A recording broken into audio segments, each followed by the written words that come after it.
Good afternoon. I'm NASA's Megan Cruz, and you are watching a press briefing following today's launch attempt of NASA's Boeing Crew Flight Test with NASA astronauts Butch Wilmore and Suni Williams on a United Launch Alliance Atlas V rocket and Boeing Starliner spacecraft. Now, NASA, Boeing, and ULA were less than 4 minutes away from liftoff at 12:25 p.m. Eastern Time today, when teams had to forego the launch because of an automatic hold on the ground launch sequencer. So to talk more about that and what happened and what's next for this mission, we have here for you Steve Stich, Manager, NASA Commercial Crew Program. We also have Mark Nappi, Vice President and Program Manager, Commercial Crew Program, Boeing. And finally, Tory Bruno, President and CEO, United Launch Alliance. Now, you know the drill. Each will say a few words, and then we'll open up the floor and phone lines for questions. So, Steve, why don't you go ahead? Yeah, thanks, Megan, and thanks to all of you for being here and your interest in our crewed flight test. We got really close today, and I would say the team did a phenomenal job, the joint NASA, Boeing, United Launch Alliance team working through the countdown today. The day started off a busy day for NASA at the International Space Station. We had a progress docking, 88 progress this morning at 6:43 a.m. Eastern Time, so the progress docked nominally and the station's doing well.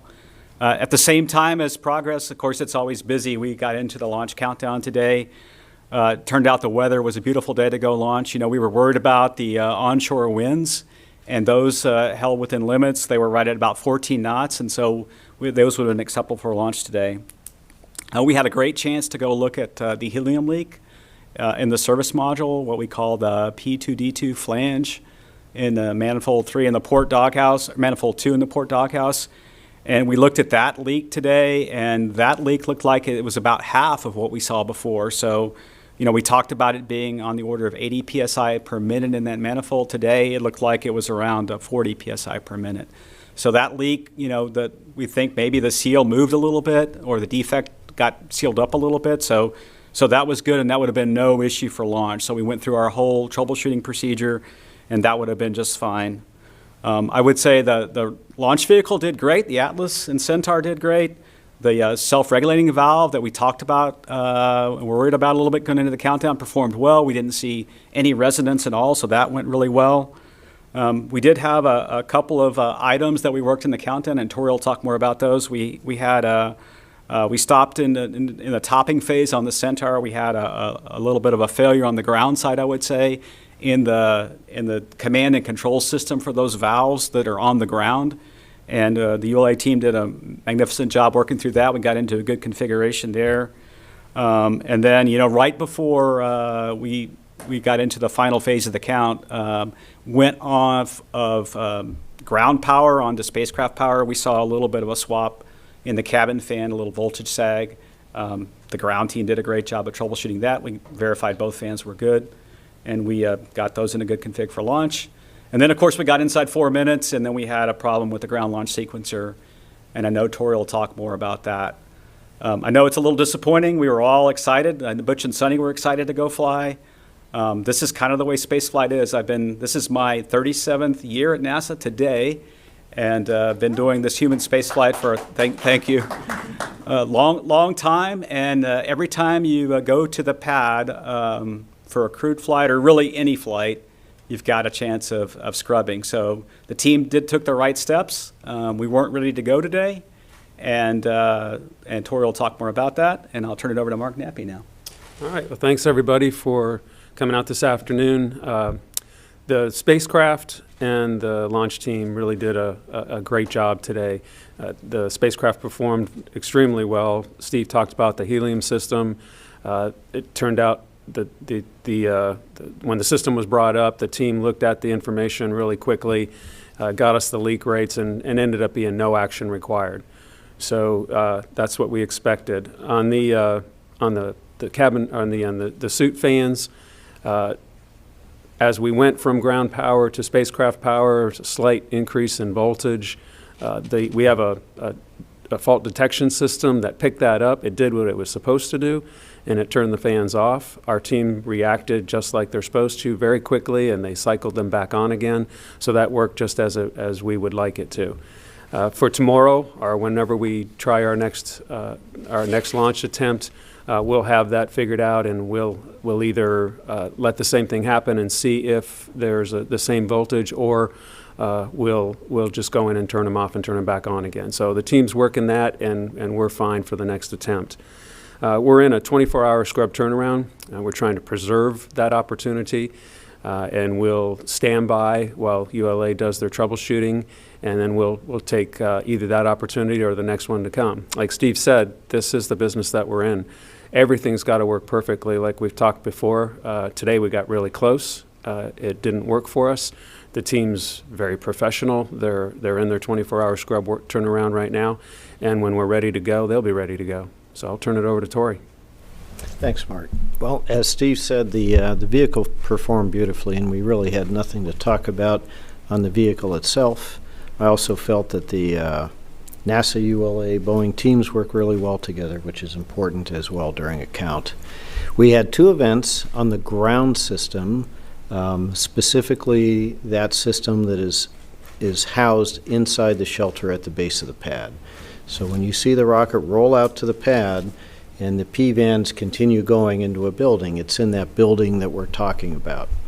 And these events are associated with the controllers, the large computers that are housed in that building. There's 3 of them. They're the same, they're redundant, so it's triple redundant. The first event that we talked about had to do with the ground side topping valves. One of those 3 racks was not commanding them to be open when we wanted them to be open. It is triple redundant, so we never had an issue with crew safety or with safety to the vehicle, but we worked through it and we switched the primary control to a different of the 3 racks, which is acceptable for that system. And so topping continued, and we never really deviated from that. As we get down to terminal count, then we do a health check of other systems, and one of the key systems there is a different card in the 3 racks that controls what is referred to as a launch sequencer. And that's a computer that controls things like retracting umbilicals and the pyro vents that release the bolts at the base of the rocket, so that when ignition happens, the rocket is free to fly away and do its job. And for that system, we do require all 3 systems to be running, triple redundancy. And to assure that, each of those 3 big racks, those 3 big computers, do a health check. And they monitor to see that those cards came up when they were commanded to come up and begin doing their job. 2 came up normally, the 3rd one came up, but it was slow to come up. And that tripped a red line that created an automatic hold, because although the health system did not note that it came up anomalously, it took longer, and so something is not correct. This is an instantaneous launch window for us because of the unique crew safety trajectory we fly. We're not able to use our famous RAN steering like we do when we take cargo to the space station. And so as a result of that late in the count, that ended up scrubbing the mission. What will happen next is to gain physical access to that computer and determine why that occurred. We can't get in there until we're done defueling the rocket, which is followed by making sure there's no stray hydrogen inside that building so that it's safe for people to be there. Then we'll go in and we'll troubleshoot it. So we are probably not less than, say, 3 or 4 hours from understanding what occurred. And if it's as simple as replacing a card, we have spares for everything. And we would do that. We would test it, which is required, and then be in a position to support a recycle for tomorrow. If it's more involved than that, or it just takes longer to get through all of that, then we would move to the backup day on the 5th. And as you know, we're set up for a backup on the range on the 6th as well. Weather for all 3 of those days look good. And so we'll know more, much later this evening. Thanks, all 3 of you. Okay, so for those in the room, raise your hand, wait for a microphone to get to you, and then for those on the phone, you can get into the question queue by pressing *1. So Marsha, go ahead over here. Marcia Dunn, Associated Press for Tory. It sounds like a hardware issue. Is that your best guess, or what's your leading suspects at this point with this third computer? Yeah, the leading suspect would be either a hardware problem or a problem with the network communication between these, between the three computers and the system that interrogates them. But we won't really know until we get physical access and can troubleshoot that one rack that has this one card that came up slow. Okay, over here, right behind Marcia. Hey, thanks. Chris Davenport with the Washington Post. Tory, when you're talking about a card, I wonder if you get a little bit more information about what you're talking about in terms of that, if that's what that entails. Thanks. Absolutely. So you should imagine a large rack that is a big computer where the functions of the computer as a controller, we call it a RIC, are broken up separately into individual cards or printed wire circuit boards with their logic devices. So they're all standalone, but together it's an integrated controller, which is what RIC is, integrated controller. And we do that to make it easier to troubleshoot them and to swap out parts so that you can replace just one element of it without having to replace the whole thing. It also helps in isolating which part of that control system is having a problem, if indeed it does. So you would imagine sort of three big racks side by side in this building with like 15 to 20 cards in them. I don't remember the exact count. And what we're going to do tonight is we're going to go in there and troubleshoot the cards. We'll likely have to remove several to evaluate everything, including the chassis, the power supplies, the network communication between them, and isolate exactly why that happened. Okay, we have one in the third row there. Yes. Mark Ratterman with Talking Space. A question for Tory. How many people will be hands-on looking at the equipment directly in front of it? How big is that team? How many people will be in the shelter doing the physical troubleshooting tonight? I don't know off the top of my head. Probably half a dozen folks will be in there. There'll also be lots of people supporting them, both here and back in Denver. The design team will stay on and work through the evening with them to get to the bottom of it. Okay, I see three in the room right now, then we'll go to the phones. Go ahead. Jeff Faust, Space News. For Tory, is there a connection between the issue you saw with the topping valves earlier and then the issue then when you came out of the T-4 hold? Is it the same computer, the same card, something like that? Sure, Jeff. It's different cards, but the same rack, or the same RIC, if you will, large computer. So they might not be related because remember I said the cards are separated by function. But on the other hand, if it's something common in the comm system, or the network within that rack, or its power supply, then it could be. I won't know until we get hands onto it tonight and then troubleshoot it. The woman right here. Sorry, I should give you a break. You've been chasing people around. Hi. Lauren Grush with Bloomberg. For Tory, you mentioned if it was a more involved scenario. Can you give us an example of what would be more involved other than just replacing a card that would push it back a few more days? Yeah, they're an integrated rack of functional cards that have to communicate with one another and then communicate with the system. They're in a network, if you will. And so if there is an issue with that integration through the network, that would be more involved. If there were a problem with the power supply, it could be more involved, although we have spare parts for that too. We won't really know until we're in there tonight, hands-on. Okay, we'll take Tom over here, and then we'll go to the phones and back into the room. Hi, good afternoon. Tom Costello with NBC News. Thank you for this briefing. It sounds like you're more leaning towards hardware versus a software problem. Is that accurate? And second of all, if in fact you want, it's going to take 3 to 4 hours at this point, you said, before you gain access, and then you've got to try to figure out where the problem is within the rack, which card. Is it reasonable to think that you could still potentially move towards a noon launch tomorrow after you've completely, taken all the fuel off, then try to load again tomorrow? Or might you want more time to just absolutely be sure that you've nailed it all down? Well, this is a crew mission, so we're going to be absolutely sure, period. Is it possible to be absolutely sure for tomorrow? Yes. If it's a simple matter as we examine the card that is the launch sequencer and find that it had, a piece of hardware, a component, for example, that reached the end of its life, then it would be a simple matter of replacing it, and we would be able to support it. We have to put our crew back on console by 12:30 or so this evening. So that's sort of how long we have to do that. And again, if we can isolate it right away, we have spare parts here, we'd replace it and we go. Again, if it's more involved, then we would not be able to go. At what time do you expect to make the call? Sorry, do you have an idea of when you make the call? It'll be late tonight. It depends on what it is. If it's very obvious and it doesn't involve the systems that are utilized between 12:30 and, say, for example, heading into terminal count, we'd have more time. Obviously, we can't have people there when we're fueling the rocket. Thank you. And if we're moving off the launch date, we'll get the word out tonight to you guys. I know you guys would like to know, and everybody would like to know. So if we're moving the launch date, we'll try to get word out tonight. Absolutely.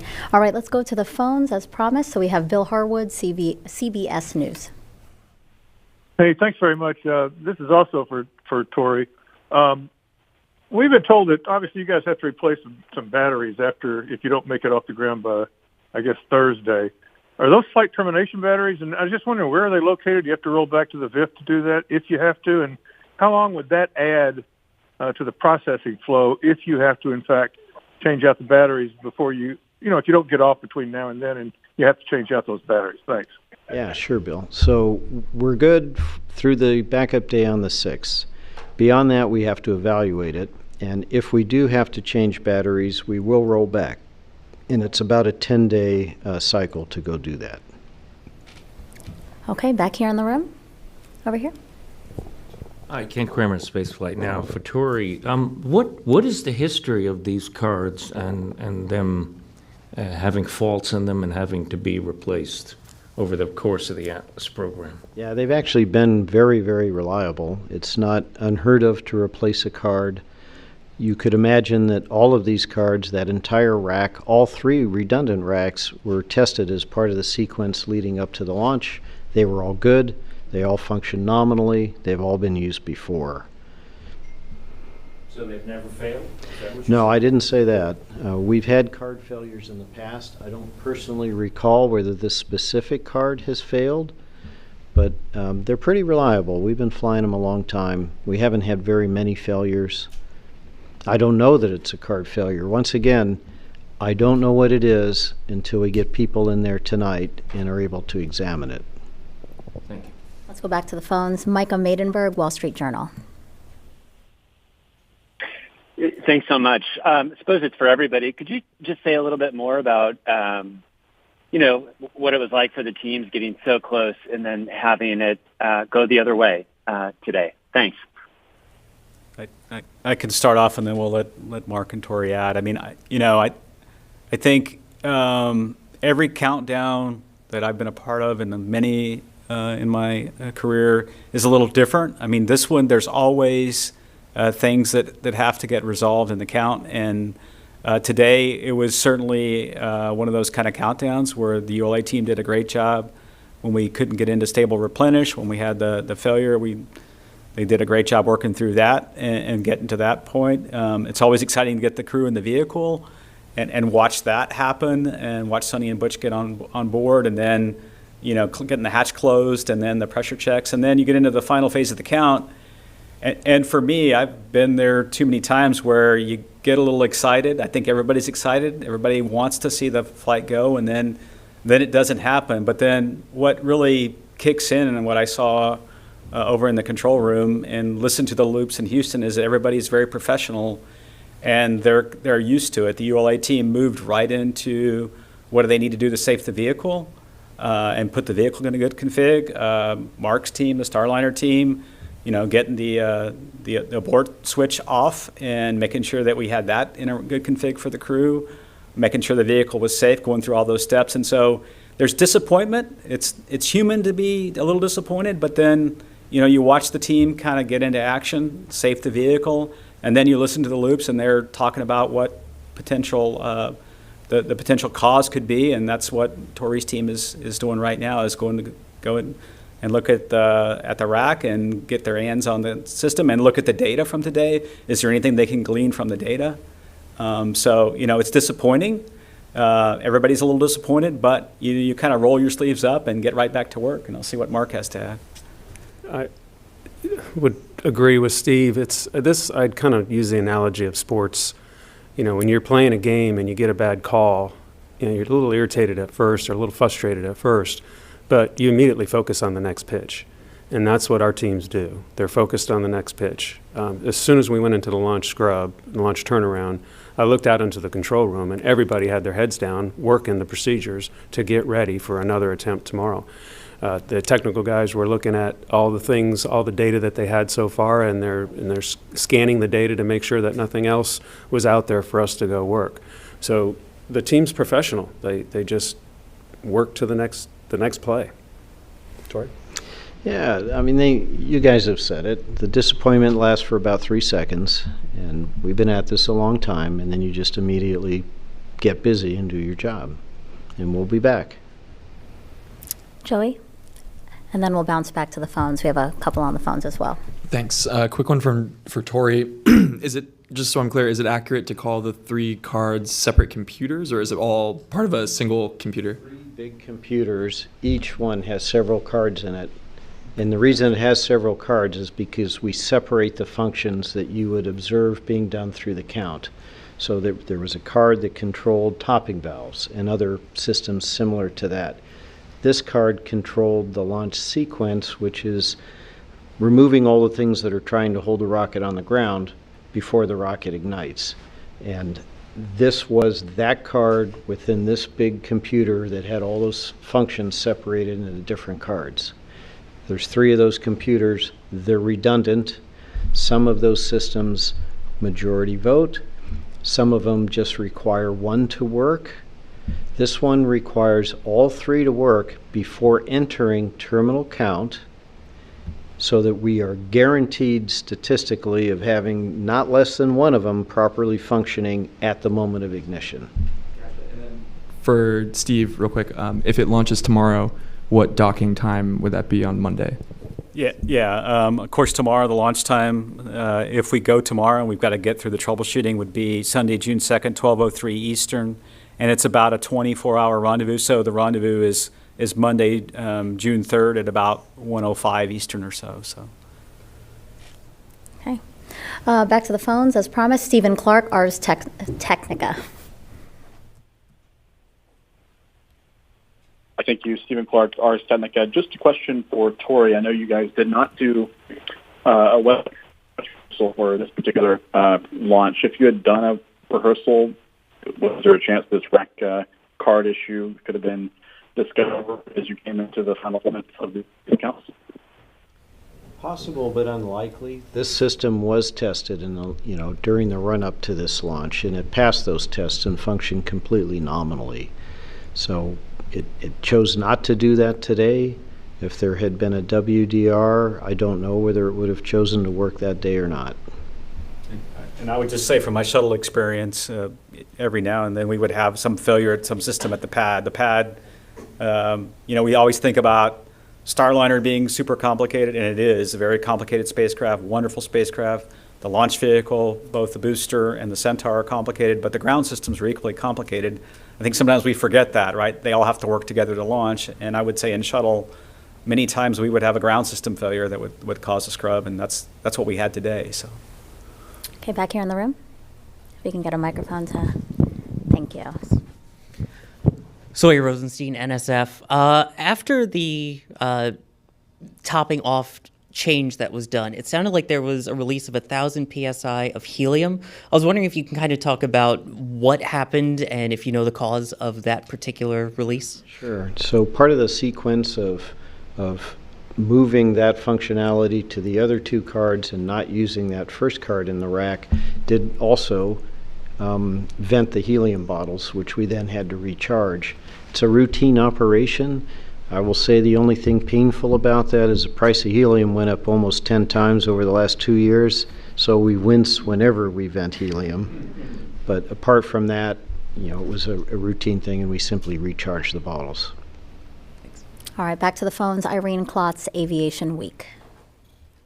Thanks, Megan.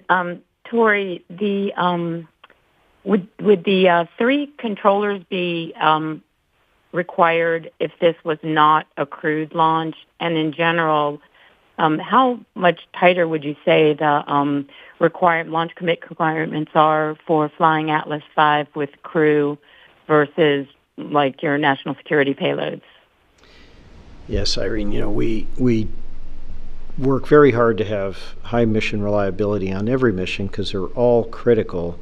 The difference between this and a satellite mission that didn't have people on it, a satellite still requires all 3 redundancy to enter terminal count. However, we would have 2 things would have been different. One, we almost never have an instantaneous launch window when we are not launching people. This is a very unique and special trajectory that protects the safety of the crew by allowing them to have a free Earth surface routine all the way through Atlas's powered flight. And we're not able to do the things that create these big launch windows that we're more known for. So we would have had more time to look at the event. And during that time, knowing that there was no crew present, we may have arrived at a conclusion that it was worth proceeding with dual redundancy versus triple. It depends on what we were able to assess during that time. I don't know because that's not this circumstance. But with crew present, that was an unacceptable condition.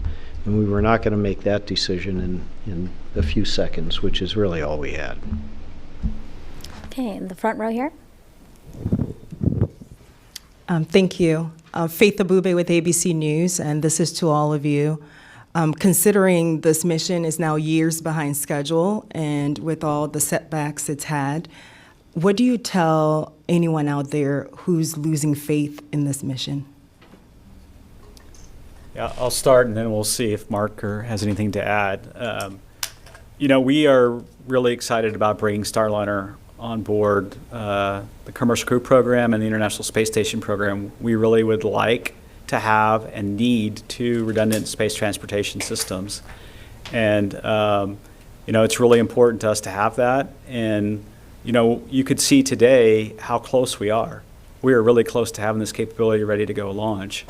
We were 3 minutes and 56 seconds away from that with a Starliner spacecraft that was ready to go and an Atlas launch vehicle and Centaur upper stage that was ready to go. So the vehicles were ready. We just happened to have, an unlucky ground card problem. So we're really close to being ready to fly this mission and then go through our certification.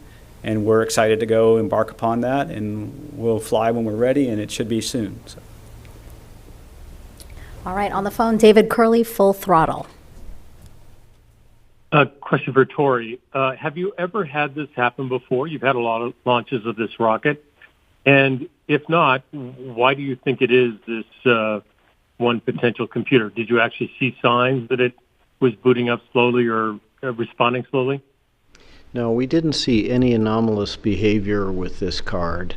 The first indication of this event, again, was at the sequence just prior to T0, or I should say to terminal count T-4 that allows us to enter that, is powering up. As I said, 2 came up nominally right away. The third one was about 6 seconds slow. That it came up and it was functioning, but that in itself was an indication that something wasn't correct, and that's why the automated system tripped on that. We have seen card failures in the past. I don't recall if we've seen this one fail in the past. They are relatively rare. This is the 100th flight of Atlas, so we haven't had more than a handful of these over the years. So it's not a common occurrence, but neither is it something that's unheard of. Okay, back here in the room. We'll go here. You've been raising your hand, yes, and then All right, thanks, Richard Tribou, Orlando Sentinel. This question is for Steve. How deep into the summer can this mission push without running up on the other ISS traffic? And what is the timeline for certification after landing? And just confirming that SpaceX and Boeing would both be training toward a potential February 2025 launch, depending. That's it. Thank you.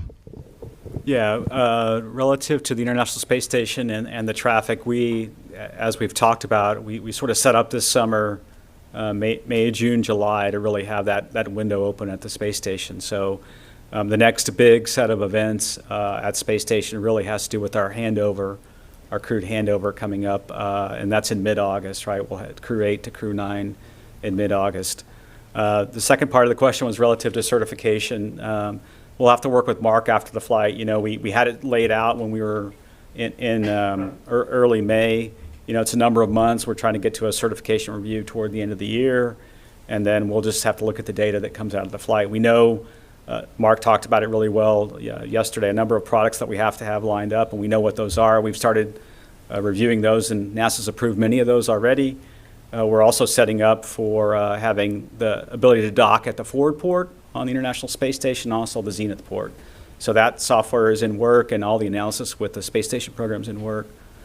So we have all that underway, and then we are protecting in the February timeframe next year, both Starliner 1 and the SpaceX flight as well at the same time. Okay, go ahead. Hi, thank you. Marissa Parra with NBC News here. This is sort of a follow-up to Tom's question regarding the timeline. Say you get out there, you make the judgment call that this can be fixed, you make the judgment call later tonight, you're going to work through the night, I'm assuming, to do exactly that. Say you were working through the night, through the morning even, when would be the deadline that you say, we simply cannot continue working on this because we're getting too close to the launch? Is it all the way up until launch time, or is it earlier than that?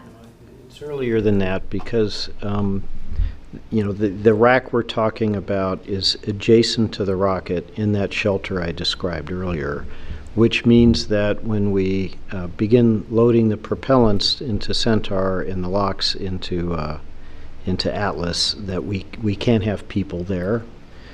Because of safety concerns. And so it's at that point that if we don't think we can get it done before then we would not be able to finish. Okay, and Will back here. Thanks. Hi, Will Robinson Smith with Spaceflight Now. Thanks again for taking the time to speak with us this afternoon.